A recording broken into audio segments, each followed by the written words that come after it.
So, let's start with a question. How many 100-hour RPGs have you actually finished? Think about it. That number is probably a lot smaller than the number you've started. We live in an era of endless games, of sprawling open worlds and live services designed to be your forever hobby.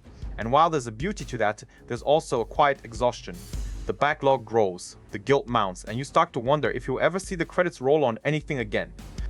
But what if a game respected your time? What if a developer decided to deliver a complete, focused, and deeply satisfying adventure that you could finish in a few weeks instead of a few months? What if that game was made by one of the most famous studios in the world? And what if it was available on Game Pass on the day it launched? That game might just be here.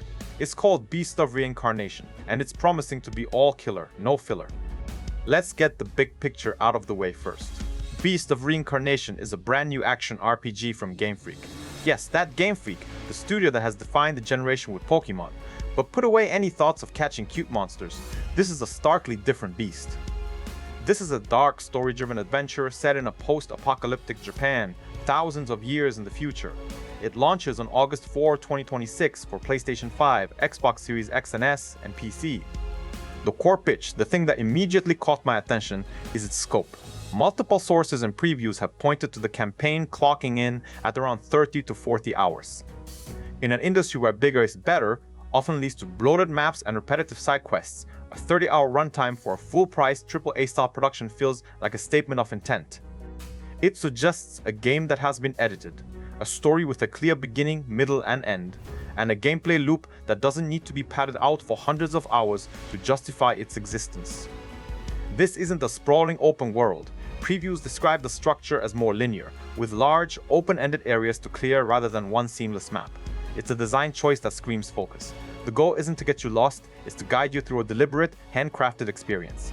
And in 2026, that feels like a breath of fresh, unblighted air. The most compelling part of this whole value proposition? The game has been confirmed as a day one launch on Xbox Game Pass Ultimate and PC Game Pass.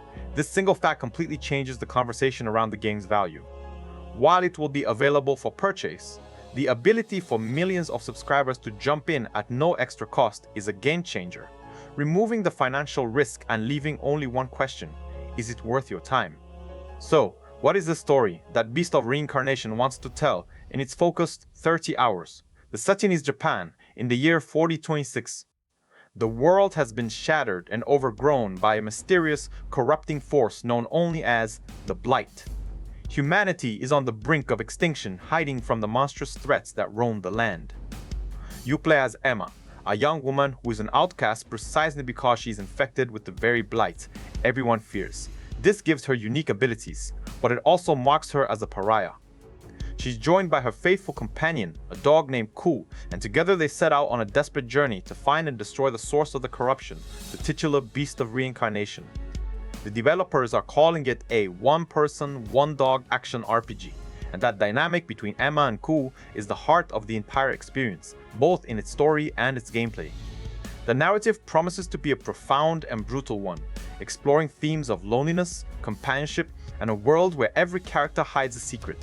Game Freak has even hinted at a vital cryptic rule of this world: never look up at the sky, warning that something is floating up there.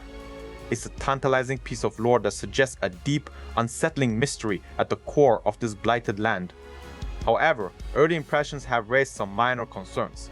While the world building is intriguing, some who have seen the game have noted that the dialogue delivery can feel a bit flat, and that the main character, Emma, can come across as unemotional. This is, of course, subjective feedback from preview stages, and it might even be a deliberate character choice given her isolated upbringing. But it's worth noting for those who prioritize nuanced character writing and stellar voice performances above all else.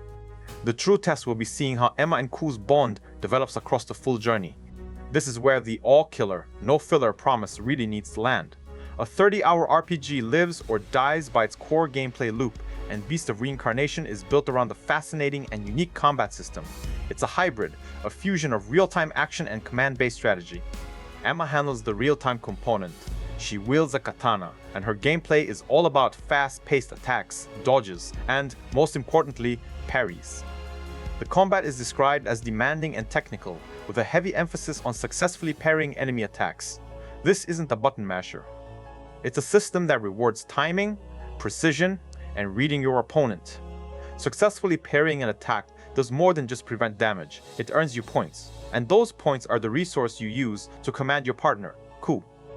At any time during a fight, you can slow down the action and open a command menu for Koo, much like you would in a classic turn-based RPG. From this menu, you can unleash a wide variety of skills. Koo can perform powerful attacks, provide support, or deploy tactical abilities to handle different situations. This synergy is revolutionary. It means that pure reflexes aren't the only key to victory. It encourages a tactical flow where you engage in high-stakes, real-time duels with Emma to build resources, then strategically pause the chaos to deploy Koo's abilities for maximum impact. You might use Koo to stagger a massive boss, to control a crowd of smaller enemies, or to create an opening for Emma to deal massive damage. The potential for stylish and strategic combos is immense. You can further customize your playstyle with unique skill trees, gear, and equipable spirit stones that grant new abilities, allowing for aggressive, stealthy, or even ranged-focused builds. This two-part combat system, blending the visceral skill of an action game with the tactical depth of a strategy RPG, could be the special sauce that makes every single one of those 30 hours an absolute joy to play. This is a bold new direction for a studio like Game Freak, and the one-person, one-dog combat system sounds incredible on paper. But I want to know what you think. Are you tired of 100-hour open worlds? Is a focused 30-hour RPG exactly what you've been waiting for? Let me know in the comments below. So we come back to the central question. In a world of endless games, is Beast of Reincarnation worth your time? Everything we've seen suggests that the answer is a resounding yes, especially for a specific type of player. If you are an action RPG fan who has grown weary of map marker checklists and padded content, this game seems tailor-made for you. It offers a story with a clear endpoint and a combat system that promises depth and mastery without demanding hundreds of hours of grinding. It respects your intelligence with its tactical combat, and it respects your schedule with its concise length. The value proposition is simply undeniable for Game Pass subscribers. Being able to play a brand new title from a legendary developer like Game Freak on day one is the exact reason the service is so popular.